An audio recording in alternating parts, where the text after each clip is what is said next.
Okay, good morning, everybody, to everybody who is here on campus at the University of Hong Kong and to everybody who is joining us online.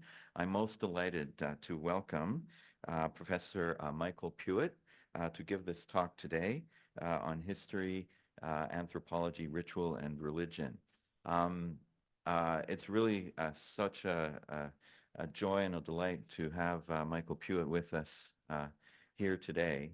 Michael Puett is the Walter C. Klein Professor of Chinese History and Anthropology at Harvard University, and he works on the interrelations between history, anthropology, religion, and philosophy, with the hope of bringing the study of China into larger historical and comparative frameworks. He's the author of several books which engage with the study of the Chinese classics in relation to broader anthropological concerns, including The Ambivalence of Creation, Debates Concerning Innovation and Artifice and in Early China, and To Become a God, Cosmology, Sacrifice, and Self-Divinization in Early China. I've always been a great fan of Michael's work. And myself being an anthropologist who works on Chinese religion and who's always been wondering how we can better integrate the insights of anthropology, sinology, and history, as well as the study of ritual. So I think, well, I don't know about you guys, but at least this talk, the topic of this talk today is really directly, seems to be tailor-made for what I'm interested in. And so at least I am really eager to hear what Michael has to say. And so also, I'm really happy to say that this presentation is the beginning of a series of talks on Taoist classics and ritual, which is co-sponsored by the Institute for the Humanities and Social Sciences here and the Center for the Study of Chinese Religion at Xinan Jiaotong Daxue in Chengdu. And starting this evening at 7:40 p.m., a series of talks by renowned experts on Taoist ritual will be given on a monthly basis between today and the month of June and July. And so later on, perhaps at the end of this talk, we will give some more information on this lecture series. So without any further ado, let's give a hand to Michael Puett.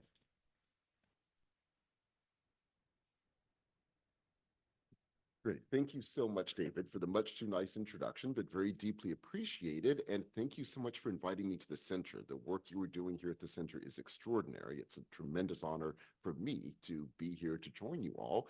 And a deep thanks to all of you for joining this talk, both those I'm seeing and those who are joining online.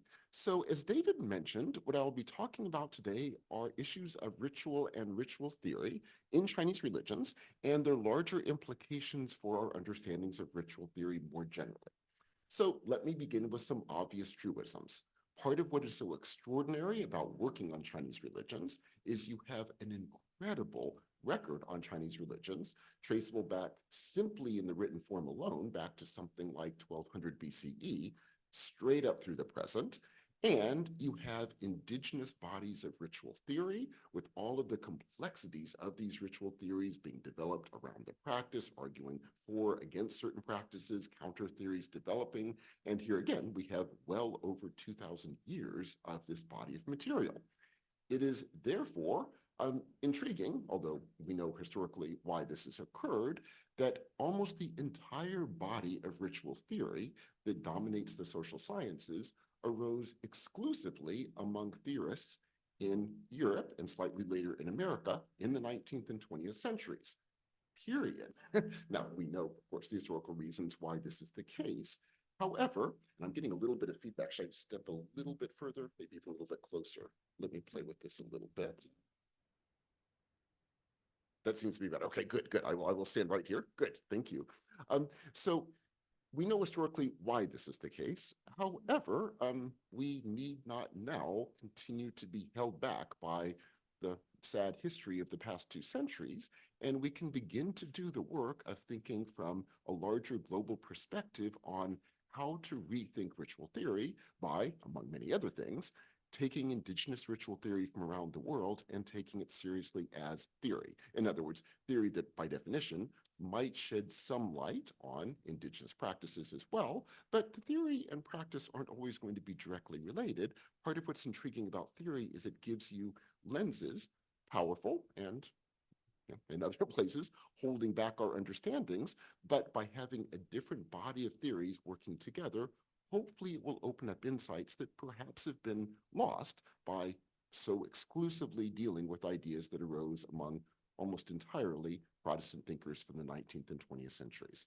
So if this is the case, let me jump in, but I will jump in a seemingly odd place, because the obvious way to give this argument from the way I've introduced it would be to say, let's look at some dominant theories that arose in the West and show how radically and totally different the ideas are that arose in China. And it would be very easy to give such a talk. And certainly later in the talk, I will be bringing up many, many issues that are not developed in the 19th and 20th century Western canon. But let me begin, for reasons that will become obvious momentarily as I get into the talk, with a slightly different approach, a place where, in fact, one body of that ritual theory, based upon one very, very significant aspect of ritual practice, would seem almost flawlessly to match what some theorists would expect to have happened coming from the 19th and 20th century. And yet, precisely because of that, we're going to see it will force some very intriguing questions to be posed. So to set this up, let me begin with one very standard and arguably the dominant body of ritual theory that developed in the 19th and 20th centuries in Europe and America. And basically that move was one of what I'll call, generally speaking, unmasking. So I'll give Durkheim as a very typical example of this. So Emil Durkheim, as most of you know, is a key figure in the early 20th century who developed a lot of key ideas of ritual theory that would then continue with his disciples and people who followed him later and came to dominate much of the anthropological tradition. And one body of that argument goes along the following lines, looking back specifically to Durkheim in particular. So the argument was, they, the natives, mistakenly believe that there are things like divine powers up there, and we humans, or those humans, it was very much what did they do? Those humans thought it was necessary to supplicate themselves to these divine powers because they really thought they existed. And we, the social scientists, the modern Western social scientist, can unmask their beliefs by showing that, of course, these divine figures do not really exist. What they failed to understand was they were having the experience of something greater than themselves, quite correctly, but what that really was society.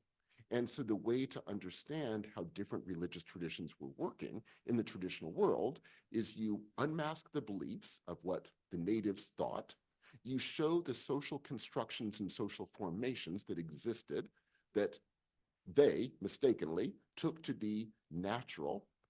You then understand why it was that they perceived those social worlds to be part of divine powers. And accordingly, you can work out the different ways that religions have operated in the world. Another variation of this exact same argument would be the unmasking in a slightly different way, which would be to say, it's not always the case that they, the natives, didn't realize this was going on. Sometimes you get self-conscious elites knowingly doing this, but again, there the goal is to naturalize an existing social order such that the populace doesn't think it to be contingent, but rather think it's divinely sanctioned. So either we are doing the pure unmasking that they, the natives, could not do, or we are at least doing the unmasking to show that, in fact, what is going on is an ideology created by elites that they, those under the elites, bought into. So we, the social scientists, are showing what's really going on by not taking seriously the beliefs of the population. Now, the obvious critique that can be made of this move, which has been made many, many times, is to say, well, that's not taking seriously the beliefs of the people, and that is certainly a very significant critique that we should take seriously. But here I'd like to build on a body of indigenous ritual theory, which again is based upon a significant body of practice that at first glance seems to flawlessly follow these theories, except intriguingly, it flawlessly follows the theories without any unmasking. In fact, the whole ritual literally does this, and there's no way a participant could not see this is going on because the ritual shows that this is what is going on. Now, that's an abstract way of putting it, so let me get very, very concrete. If you look at bodies of ritual theory, and this appears in a number of texts, but in particular, I'll be pulling on a number of chapters from the Book of Rites, the Li Ji, that will lay this out, which in turn are being based upon a body of ritual practice that very much continues well past the early period. What you find is the following. You will find, and I'll first look at the theory, but then look at the practices that the Li Ji was playing off of, you will find a body of ritual theory that will argue the following. The world, to our experience, if we can imagine what it was like prior to the development of ritual, that world was one in which humans confronted a world filled with incredibly dangerous things that, over which I should say, they had absolutely no control. So many of these were very basic things. Humans at that time had no clothing, so we would freeze to death in the winter. We had no way of eating other than by wandering around and eating things that grew from the ground, but many of those were poisonous, and so we would die. There were also these things, these energies that would come after we die, and they would often do horrible things to us. Moreover, we were often horrible to each other. So we would be filled with rages and anger, and we would eventually kill each other. And meanwhile, there are all these wild animals that would come and eat us.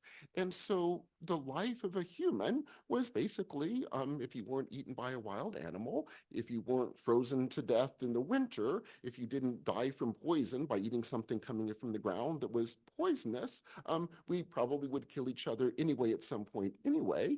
And so the question was just how and why you would die, but it was going to be horrible and at a very young age. And that was the life of humanity. Then, according to several narratives, and here we'll focus on, for the specialists in the audience, the Li Yun is one of the key chapters that will make this argument in the Book of Rites.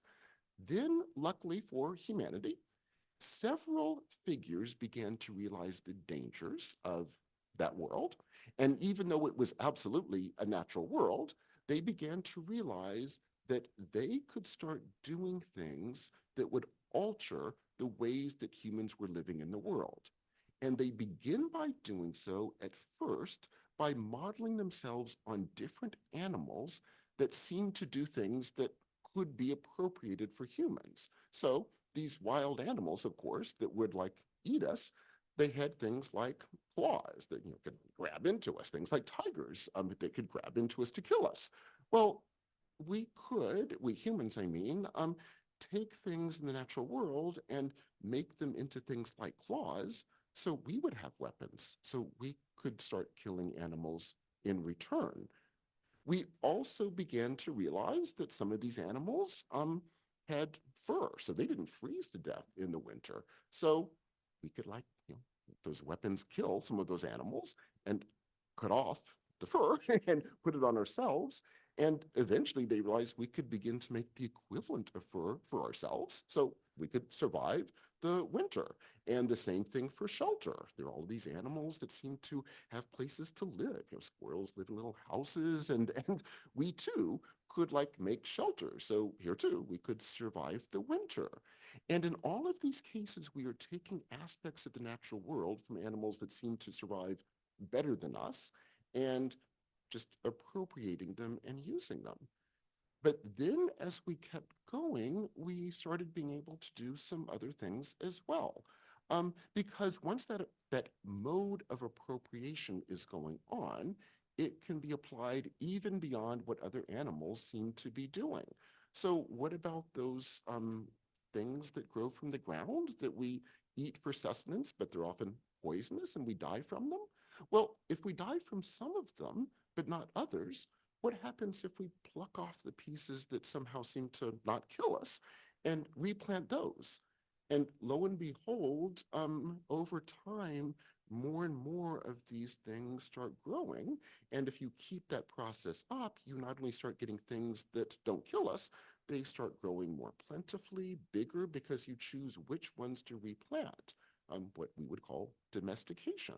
And then once you start doing that, you realize you can go a few more steps. You can, for example, cut down a bunch of these trees that you can in turn use for these shelters and kill a bunch more of these animals so you get rid of these forests and then use that land to plant more and more of these things.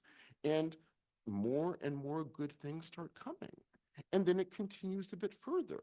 You begin to realize these things don't grow randomly because we used to just freeze to death at certain times and then it gets hot at certain times and that seemed to be the world, but actually you could categorize the world and categorize the energies of the world. You could even call them, sure, seasons. And you could actually define the planting that you're doing with all of these things, these grains that you're putting into the ground by this now systematic understanding of the workings of energies. Now, the energies don't always flawlessly follow our organization of them into seasons, but generally they do, which means we can start planting on a general cycle. And we plant, of course, once we've organized this system, in what we will now call the spring. It will then begin to flourish in what we are now calling a summer. It will come out fully and we will harvest it in what we are now calling the fall. We will then have grain to survive that winter in the shelters that we have built as well. And then the process starts again.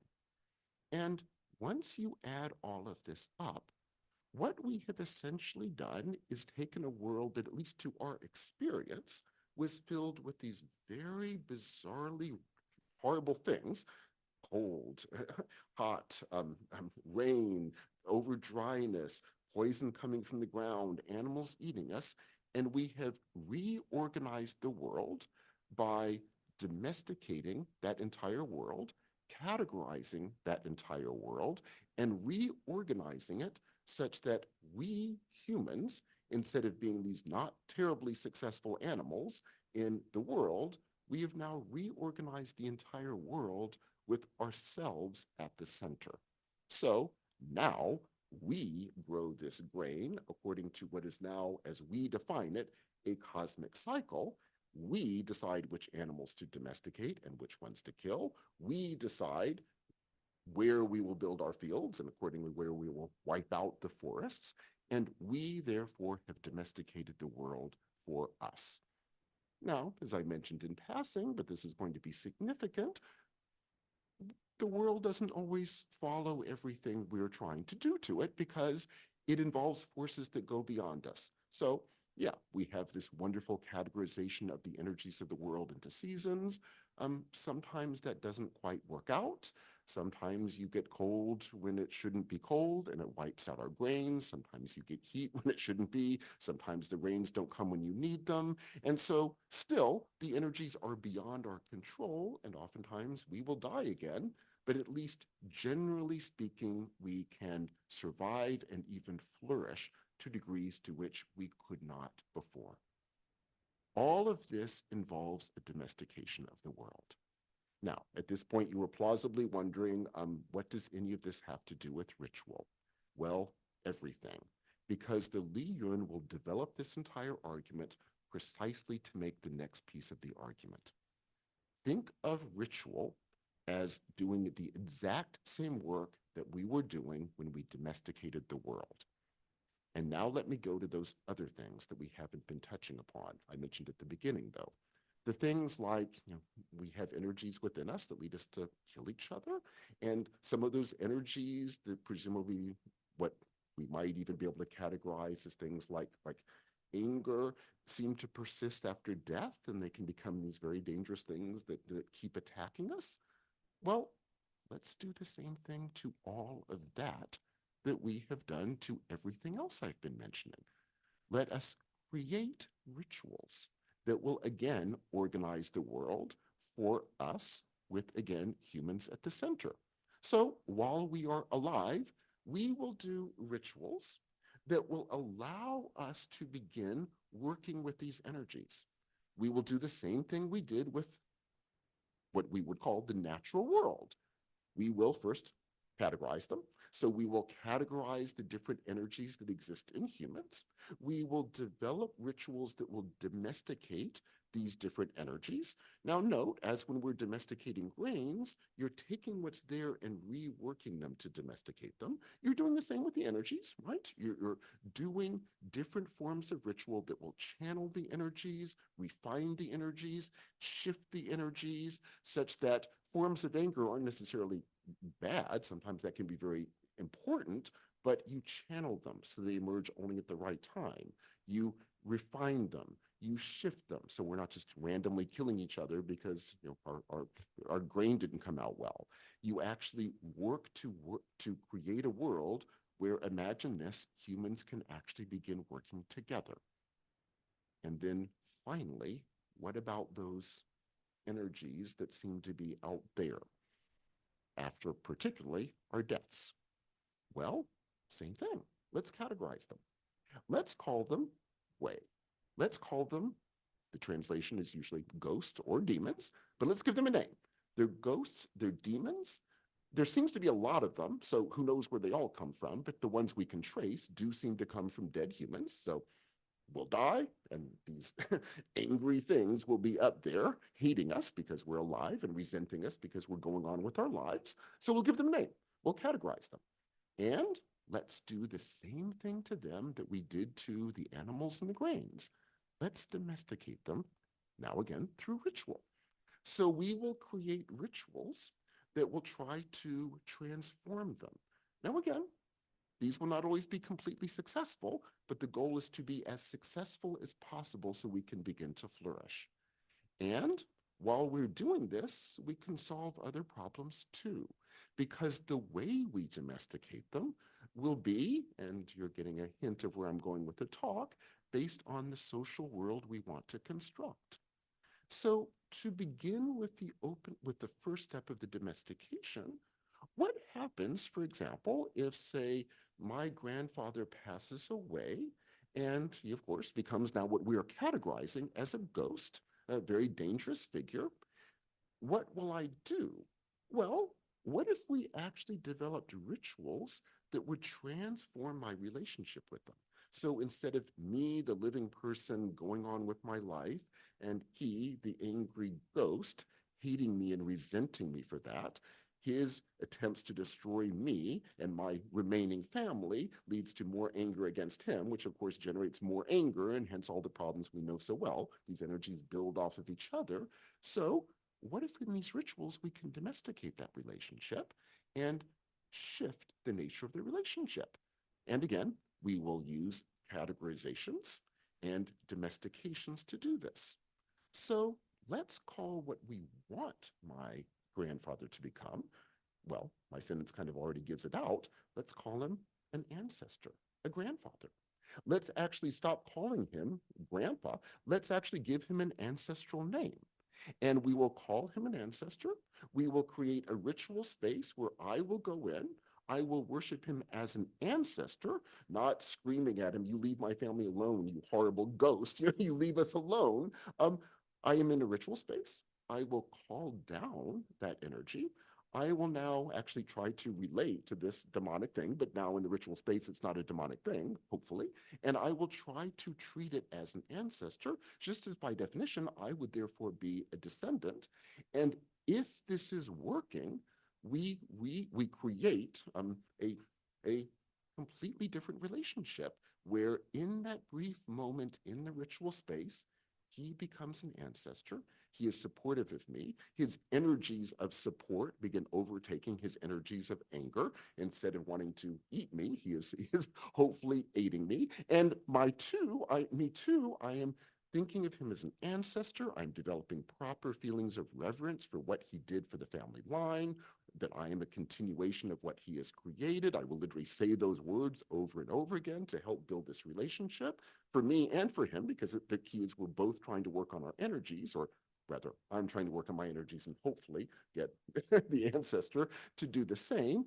And If this works, I am domesticating him into being an ancestor and myself into being a descendant.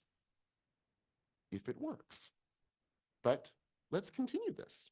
If I can do this, obviously this is good for me and my family.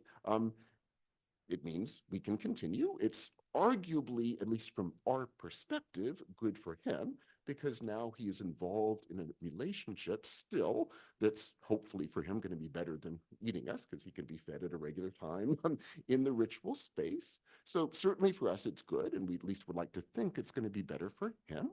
And then if we can start getting all of the families to do this, of course, this is also good for the social world because obviously if all of us are able to do this and we're not filled with the anger and battling with these endless demons, then hopefully we can build a social world.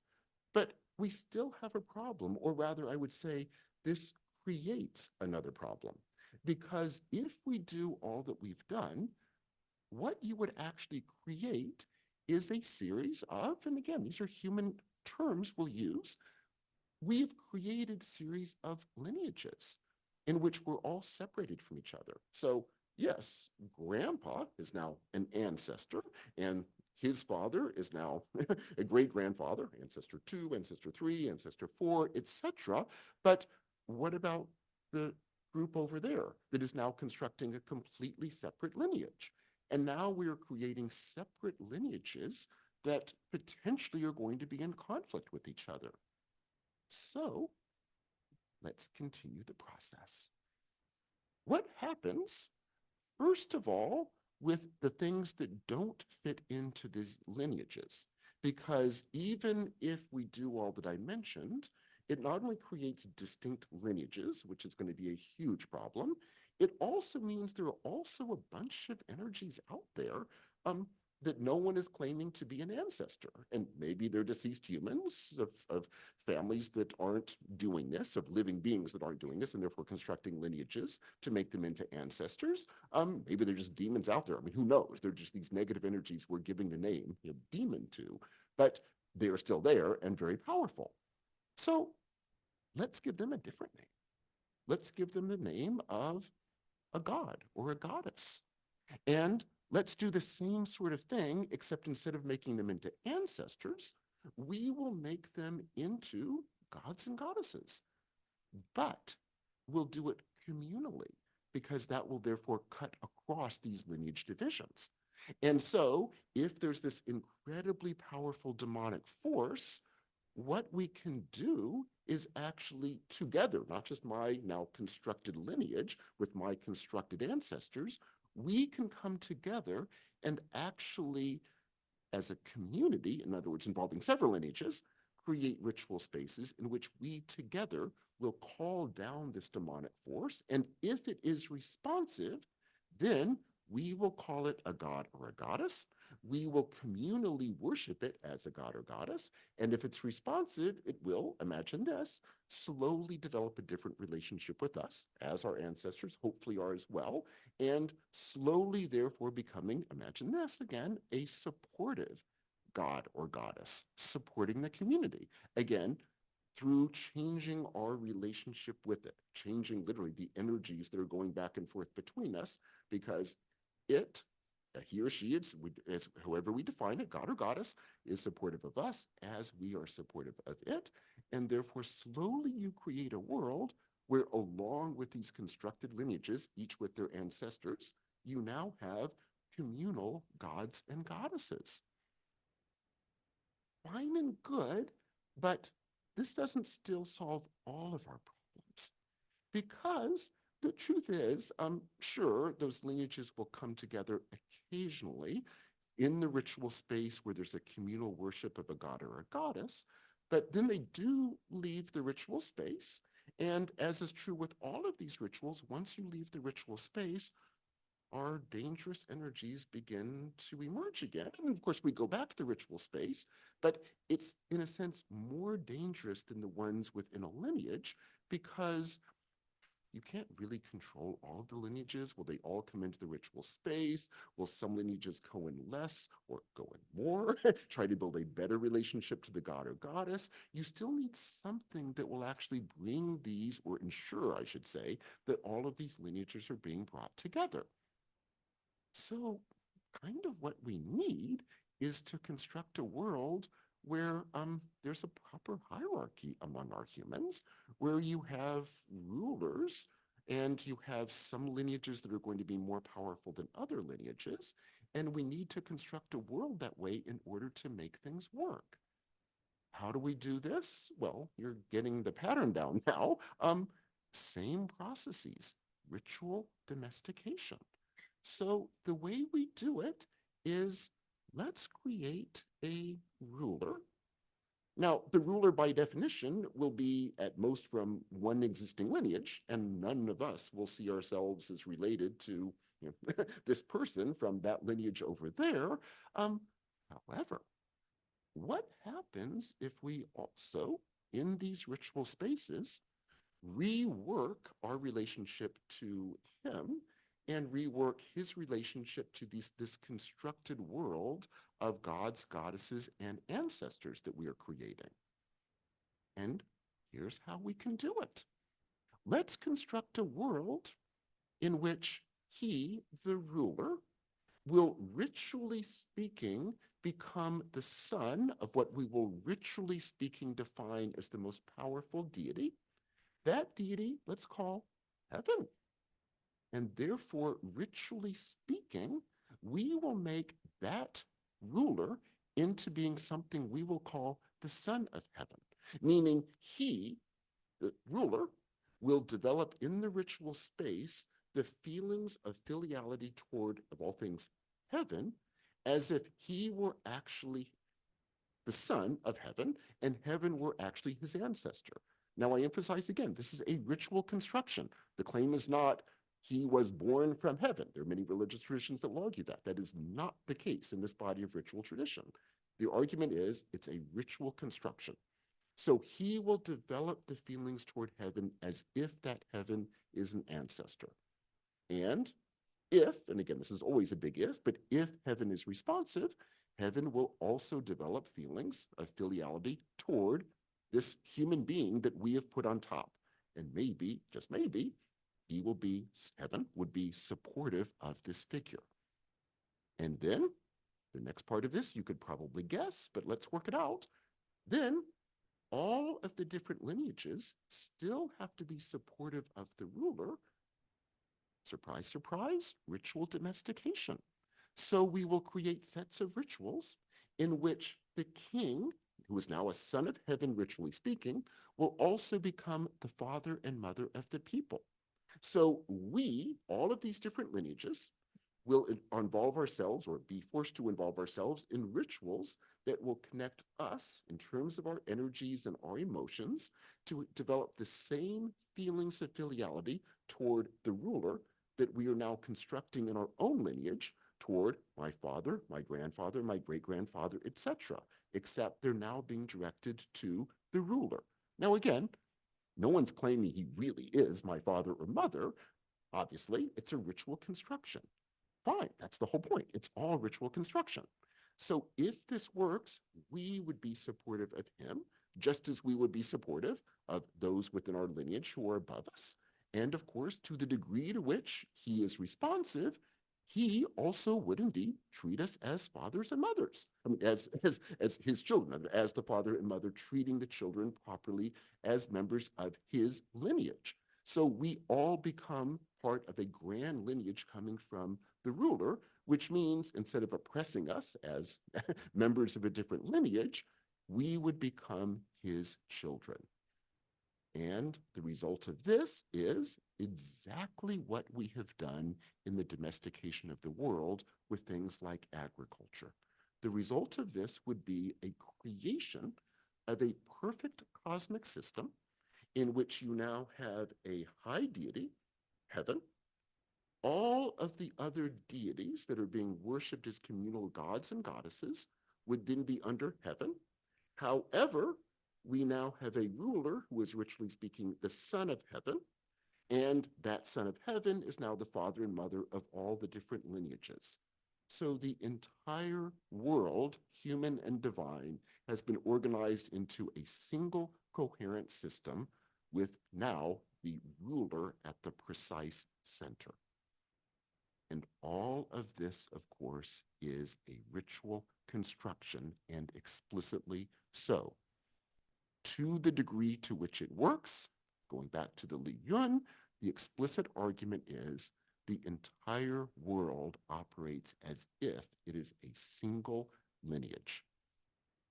Not because the claim is everything is born from everything else. It operates as a lineage because we have constructed it as such, and we have ritually, to the degree to which it works, developed our emotional dispositions into such a world. I keep saying to the degree to which it works. Again, this is paralleled perfectly in the text with the the domesticated world of agriculture. Those energies are more powerful than us. You get droughts, you get floods, you get cold at the wrong time, you get heat at the wrong time, and we die. Guess what? Those divine things up there are also more powerful than our rituals. The ghosts don't always turn into flawless ancestors. They're, using our term, their demonic qualities emerge again, and they will attack us. The gods and goddesses don't always stay beneficent. Their demonic qualities return, and they are demonic.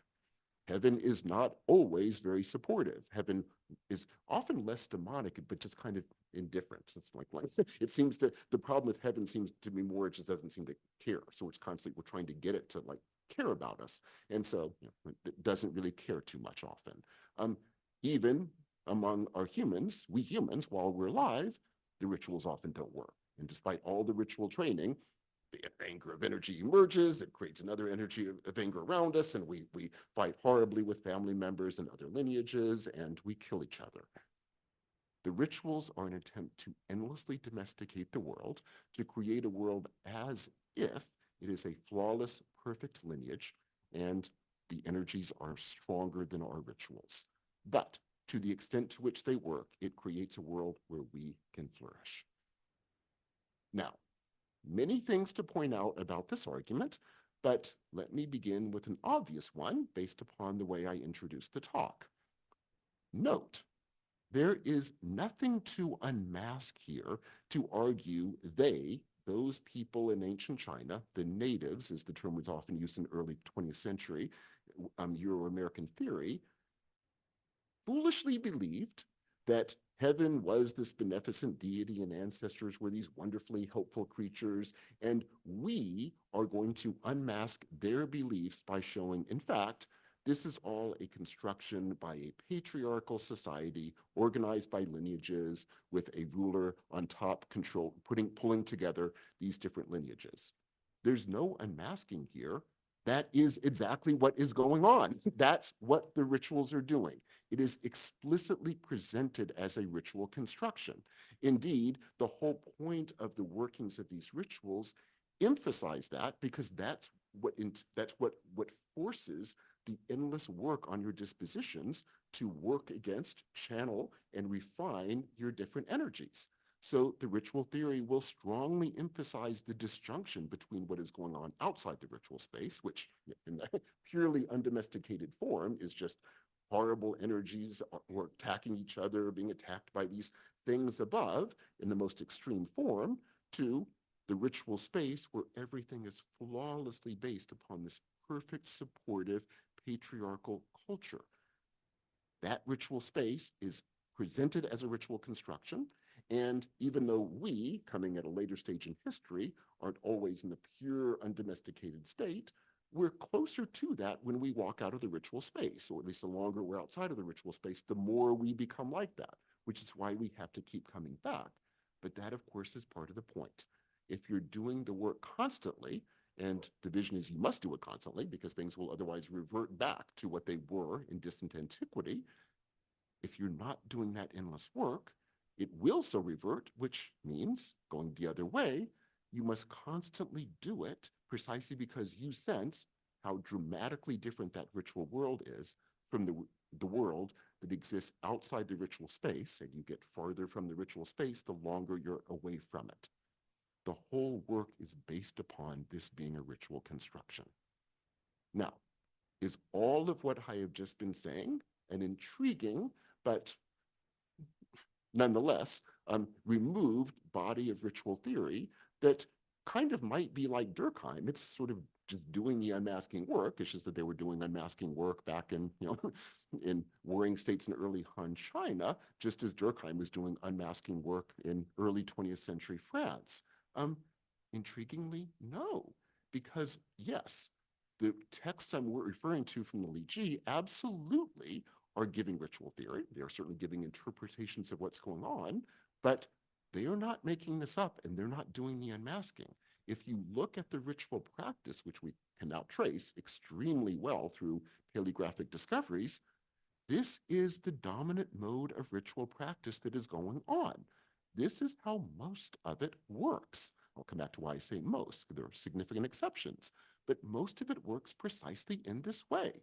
The ritual work was an endless attempt to domesticate these things out there that are going to be categorized, yes, as way, ghosts or demons, to endlessly domesticate them into being ancestors within a lineage or into being gods and goddesses. That work is seen as endless because oftentimes they revert to their ghostly sides and do horrible things to us. And so the work is one of constantly trying through ritual to endlessly domesticate them. That is what you're doing. Now, I said most, and let me give a couple of exceptions to this. So the text I'm referring to, the Li Yun, and there's several other chapters in the Li Ji that I call the sacrifice chapters that make the argument I'm laying out here. These are written in, very difficult to date these texts, but probably something like at earliest portions might be as early as the 4th century BCE, but probably they're mainly 3rd, 2nd century BCE. So late warring states, early Han. And when I say this is the dominant mode of religious practice, that's true. I mean, certainly all that I'm describing was going on as far as we can trace it by written records, which is, as I mentioned, around 1200 BCE, straight through. But right at this time, you are getting attempts by various states to create a radically different religious system that would break from all of this and involve all sorts of claims of the divinization of the ruler himself, sets of processes that, as we know, would come to a head with figures like the first emperor and Han Wudi, who are literally claiming to be able to divinize themselves, claiming to be able to ascend to a higher rung than heaven, to have access to something called Tai Yi, and they themselves would become gods and would go beyond all of this ritual practice because they would transcend all of it. And they also, by the way, would become immortal, so they would never be made into ancestors themselves. Now, I've elsewhere discussed that at length, so I won't focus on it here. I bring it up simply to point out when these chapters are being made, they are being made as a self-conscious argument that what was the dominant practice, which they see as reaching its culmination in the early Western Zhou, which was the previous Bronze Age dynasty, someplace around 11th, 10th centuries BCE, they are saying that was the right society, and the current forms that are developing against this are horribly dangerous and absolutely wrong. So it is a body of ritual theory, and I'm happy to call it that, but it's a body of ritual theory that is very much making an argument for one body of practices against another body of practices. The latter is an emerging one that they correctly see is becoming extremely, extremely powerful politically. And let me also mention one other very self-conscious rejection of all that I've been mentioning. You get a few movements appearing in the early period, self-consciously based upon a rejection of all that I've been saying. Many examples, but for reasons that will become obvious in about 5 minutes in my talk, let me mention one, the Moists, a religious organization that developed something around 5th, 4th, 3rd centuries BCE. And the argument of the Moists is very straightforward. All of this is dangerously wrong. Because, in fact, the argument goes, the world is not dominated by these dangerous things that we're going to categorize as ghosts at all. On the contrary, there is a heaven, and heaven is not this weird, capricious, indifferent thing up there that we're ritually trying to connect with. Actually, heaven is a beneficent deity that created the world we are living in and created it for us. So if the world seems to function for us, with us as the center, that's because heaven created it as such. And moreover, heaven rigorously rewards the good and punishes the bad. So there's nothing capricious about heaven. There's nothing indifferent about heaven. If we act well according to the good, benevolent heaven's dictates, we will be rewarded.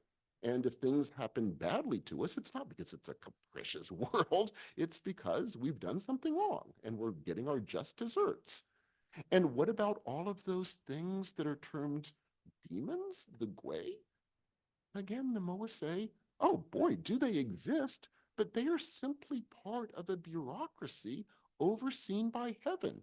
Again, a beneficent deity. And the ghosts, and they will use that term, the ghosts are simply beneath heaven, and they're basically heaven's bureaucrats. So does heaven bother to come down and actually reward us and punish us for all the little things we do? No, I mean, heaven's kind of busy up there. The ghosts do it. So there are ghosts, and the ghosts are indeed all around, and sometimes they can be pretty horrific to us, but that's just because we're acting improperly, in which case they're just justifiably punishing us as heaven thinks they should. And other times they're supportive, which has nothing to do with our ritual work to domesticate them. They're good to us because we're acting well. So as long as we follow heaven's dictates, we will flourish because the ghosts are already beneficent and run by a purely beneficent higher deity. Now, early on, this movement does not become dominant, but let's jump a few centuries later. A few centuries later, everything looks good for the body of theory that we're talking about. So that high end of radical divinization claims in the early empire creates a dramatically overreaching empire that is self-consciously seen by about midway through the Western Han as dramatically overreaching its resources, particularly in its huge expansionist wars with the Xiongnu to the north and west. And so you get a strong critique developing, and the text that we've been referring to here were, in some cases, the later portions were probably written in this context, or at the very least, the earlier portions are being brought into this context as a self-conscious argument to say, let us get rid of these grand divinization claims dominating the court and the huge imperial overreach that is a part and parcel of what they are doing, and let us return to this vision that the claim was dominant in the Western Zhou, in which the ruler is not an august deity. He is actually a son of heaven, and this is seen as a ritual construction, and the state should be supporting ritual work throughout the population to create this ritual set of dispositions to once again create a, relatively speaking, compared to the high point of empire, decentralized world that would be incomparably better across the board, practically and ethically, than the kind of imperial overreach that had become dominant in the Qin and early Han. And that pattern, I might add, is going to play out through the remainder of Chinese history, where rulers from the Eastern Han onward would often call themselves both august god, a Huangdi, and son of heaven. They would literally do the rituals both associated with being an august god and do the rituals of being a son of heaven. Different rulers would do more of one than the other. So there are various figures who would try to recreate the grand ideological vision of a Han Wudi. Others would self-consciously reject that and try self-consciously to say, no, I'm just the son of heaven. But no one would fully, over time, reject the other completely. And so you get this endless interplay of the two. And what about the Moist vision? Well, it comes back too. And where it comes back is right at the moment in the empire when you're getting a self-conscious attempt by the emperor to, in a sense, have it both ways, while the empire is beginning to decline dramatically. And in the midst of this decline, in the 2nd century of the Common Era, you get a series of millenarian movements that begin emerging that are self-consciously building on aspects of the divinization movements of the empire, but are also building explicitly, well, I should not say explicitly, they don't refer to Moed, but are building directly upon those Moist ideas I mentioned before. And one of the arguments, I'll just give an example from the Celestial Masters, one of the movements that we have a lot of evidence from, the argument is there is a higher deity. It is actually Lao Tzu. Lao Tzu is a deity. Lao Tzu occasionally takes the form of a human being called Lao Tzu to offer us revelations. The most recent one was the text we call the Lao Tzu that we mistakenly think was written by a human. He comes again in the 2nd century of the Common Era to again correct our errors. And according to the explanations that Lao Tzu gives, or the high deity gives in the form of Lao Tzu, the argument is the world is good. It's created by him, Lao Tzu, and we have a proper way to live in that world if we follow the proper precepts of Lao Tzu. Just as the Moists were saying, why has the world gone so horribly, horribly wrong? It's because humans came up with this bizarre idea that they need to construct a world to battle against this capriciousness of the world. They created a world where they tried to domesticate the entire cosmos, including the entire divine world, meaning that they started, among other things, giving offerings to demonic forces that began to grow in power, and the demons become ever more powerful because humans are feeding them, thinking that somehow this is domesticating them. And meanwhile, all the humans should have been doing is listening to the higher deities who are good, who were giving clear precepts as to how to live properly. And living properly meant, yes, working with the energies in your body to create a good cosmos, but not feeding demonic forces and empowering them. Moreover, and as seen as part and parcel of this foolish attempt, this was part of what humans thought they were doing in general. They needed to domesticate the world. They needed to alter everything. They even thought all knowledge was human because it's a human attempt to understand and control the world. To give the most extreme example, they even thought an earlier revelation, the Lao Tzu, was, as I mentioned, written by a human being. And they didn't even realize it was written by a deity as a revelation. They even started doing complex interpretations of the Lao Tzu, thinking it was written by some human being and it required complex rereadings to understand it properly. No, it was just a very clear set of precepts revealed by a higher deity. Simply follow it. Now, the Celestial Masters, as we know, will of course ultimately be seen later as the beginning point of Taoism, and will accordingly also become a key part of the religious landscape of China. Now, let us pull back and think through some of the larger implications of what we have seen. When you get visions in China, and I'll just use the Moists and the Celestial Masters as my example based upon what we've brought up so far, when you get examples in China, and you get a lot of them, that will argue gods are inherently good and beneficent and supportive, and we must follow their dictates.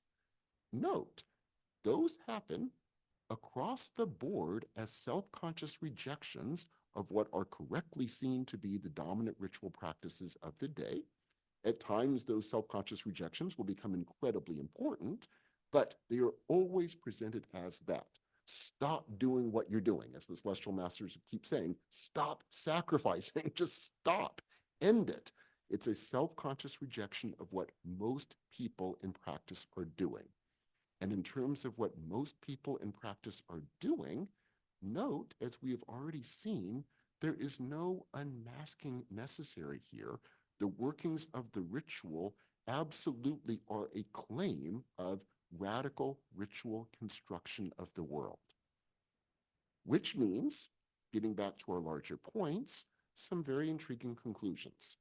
So when a figure like Emil Durkheim, and again, the numbers of people who gave variations of the same argument is endless, when they give arguments that we modern social scientists in the West have figured out what really underlies ritual behavior of those traditional primitive peoples, it's not just that it's ethnocentric, which it obviously is. It's not just that it's patronizing, which it of course obviously is.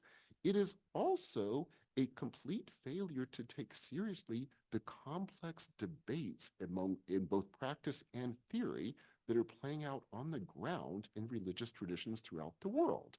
Because if you take that perspective, it puts you in the position of either saying a few Chinese got it right and clearly were able to unmask their own practices. And by the way, a few people have said this. So Radcliffe Brown famously says, well, Shunzi successfully unmasks Chinese ritual, just as we, or in that case he, Radcliffe Brown, as a good functionalist, knows they should be properly unmasked, thinking he's a good elite figure like me who can unmask what's really going on.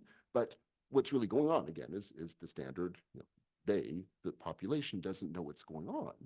Missing completely, in other words, the fact that that position was actually intriguingly based upon the most common form of practice of the day, and then becomes part of an incredibly complex debate that by definition is being missed when we stick everything into our categories of traditional modes of thinking versus modern, proper, rational modes of thinking.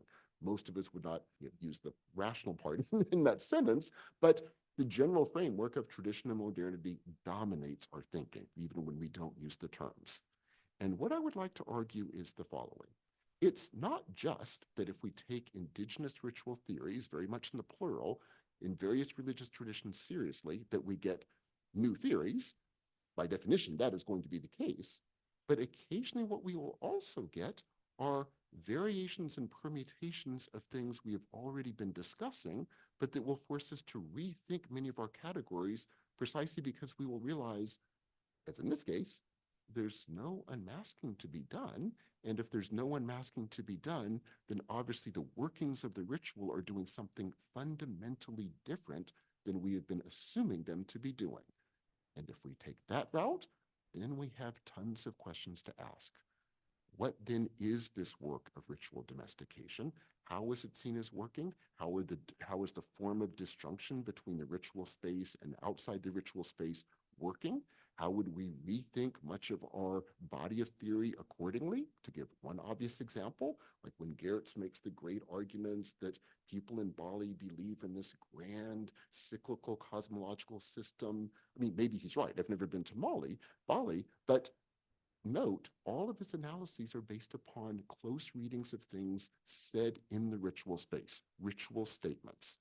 And if you've read the body of Chinese theory I've been talking about, a question Geertz might have posed would have been, is that set of ritual statements being made, by definition within the ritual, part of a cosmological set of assumptions? And again, maybe it is, but maybe, on the contrary, it's working like these dominant practices we've seen in China, where it's all based upon a disjunction. You say that in a ritual space to develop all of the energies required to work and to operate in such a world, because it's self-consciously seen as not the way the world is operating outside the ritual space, and it's a self-conscious attempt at domestication. Now, again, I have no idea if that's the case in Bali, but if Geertz had been trained also, in this case, in indigenous Chinese ritual theory, he could have at least posed that question. And I would like to close by generalizing the point. Imagine if in the next generation, or beginning with us now, to help the next generation, we actually were trained in all of these different indigenous theories. And it's not Chinese theories versus Indian theories, it's the complex body of debates, as we have seen, that underlie all of these ritual traditions. And if we are trained in those, think of the complexity of the ways that we could begin asking questions, the work we could be doing both in field work and historical analysis in terms of trying to see the nuances and complexities of what are going on, and imagine what the world of theory would look like in 10, 20, 30 years, were we to begin both doing that work and rethinking a lot of our established assumptions that have arisen from earlier ethnographic treatments that would open up a ton of questions and force a radical rethinking of perhaps many of our most fundamental assumptions about ritual, belief, and the very operating of ritual traditions. So thank you so much. And I realize in saying this, I am simply underlining the point of what you're doing here at the center, which is why I'm so honored to be here. Thank you so much.